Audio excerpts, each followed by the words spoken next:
Yan na nga guys, gagawa tayo ngayon ng displan. Una guys, yung displan nyo, lalagyan nyo muna ng lupa. Himay-himayin yung lupa guys, dapat walang mga bato yan. Yan, punuin natin yan guys ha. Mag-gloves kayo pag magkano kayo ng lupa. Yan na guys, tapos na yan. Okay. Tapos guys, kumuha tayo dyan ng dahon ng Picos para lagyan natin ang design yan.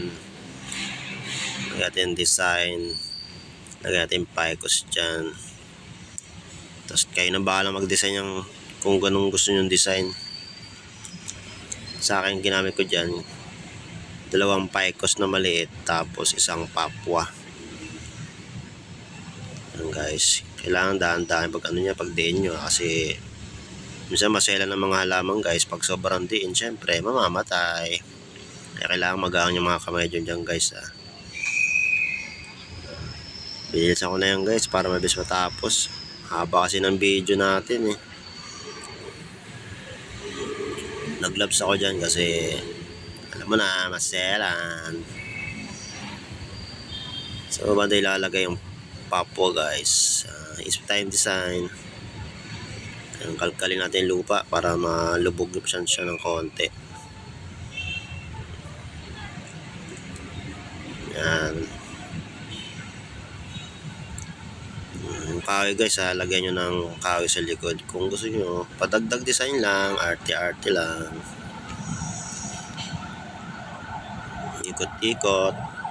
Kung saan nang pwedeng harap nyan at likod. Lagyan ko ng kahoy sa likod nyan para may konti siyang design. Hirap ibaw nyan guys, ang tigas kasi ng lupa natin. Linisin natin yan. Yung mga nalaglag na lupa, linisin natin.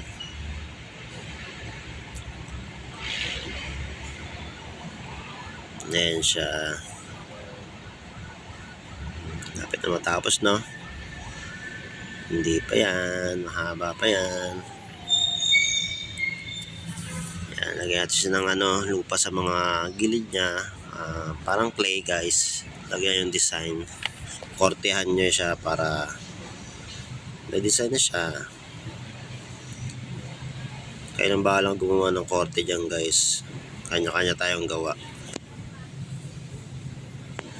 Ang gagawin ko dyan guys, sa office yan 2 yung gagawin ko dyan. Sa may mga mesa nila.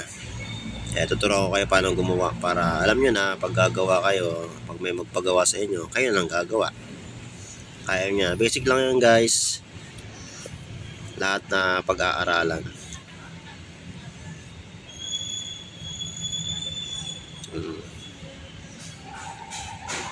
Masyadong didiinan guys kasi baka masyadong madiin, di makababa ang tubig. Kaya smooth lang pagdiin natin. Kuha tayo na medyo malagkit. Tapos itapal natin sa mga gilid niya para may korte siya. Korte.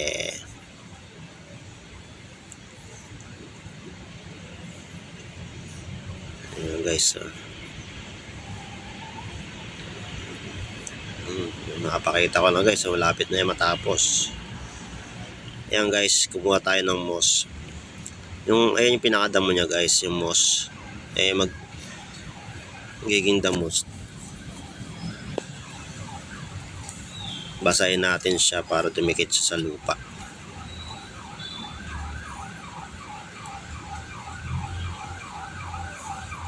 Ayan guys, konting-konti na siya natatapos guys. Konti na lang, konting taste na lang.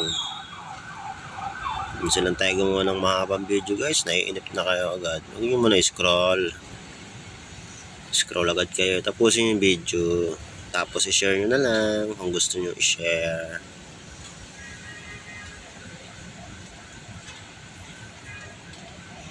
Ang dami moss yan guys. Ibang moss kinuha ko guys para medyo maganda. Pino. May mga moss kasi na hindi pino guys eh. Medyo mataas-taas siya konti. Ayan, pino yung kinuha ko para medyo maganda.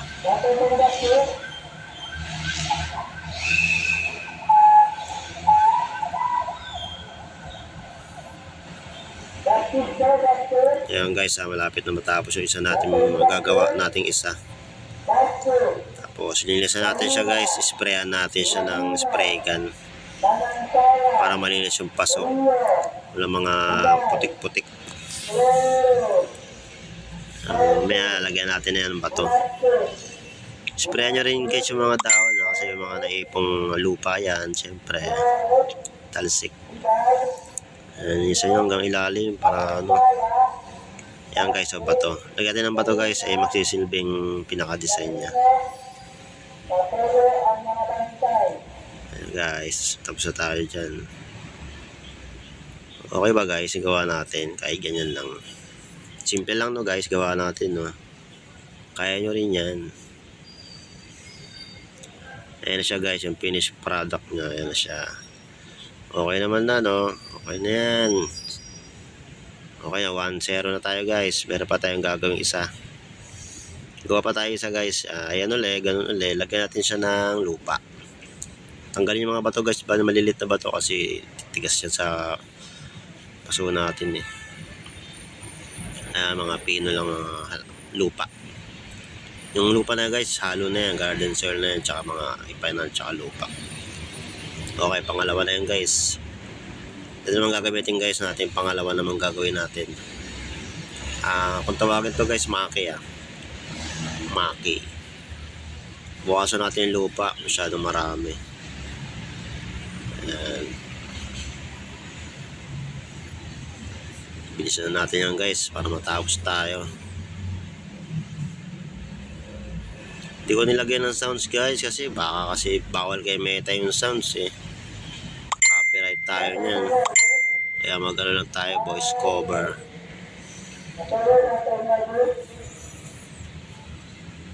Lagyan natin ng sounds. Sound trip tayo guys. Kanta tayo.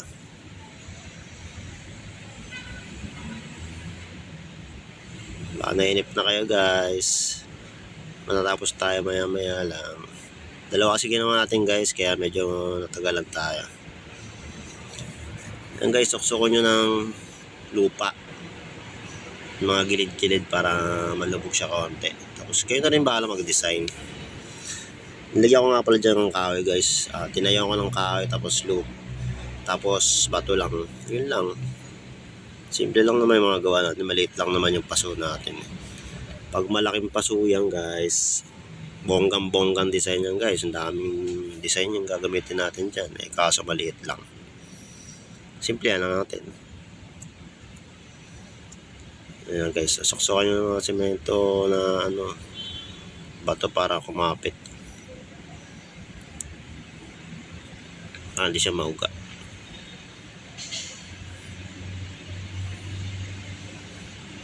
Yan, kayo lang bahala mag-design dyan guys kasi kanya-kanya tayo. Tapos na naman yan guys, nakadalawa na tayo. Bilis lang natin gumawa eh. Maliit lang naman yan, mabilis lang yan. Gagawa ko lang guys, pinagkabali-bali ko na yun.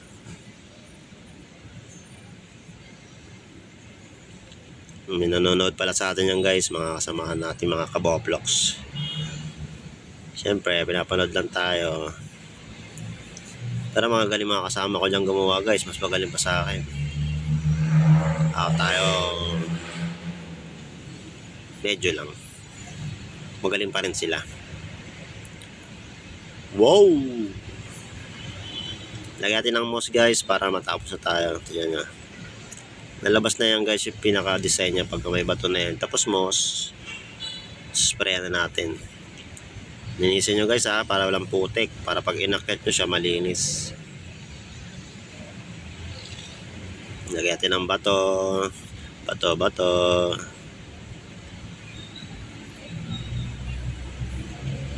Kapilaan yan guys. Kayo nang bahala maglagay niyan. Linisan na natin. Matatapos na tayo. Pangalawa na ito guys ha. Sige na, tapos na. Picture na natin.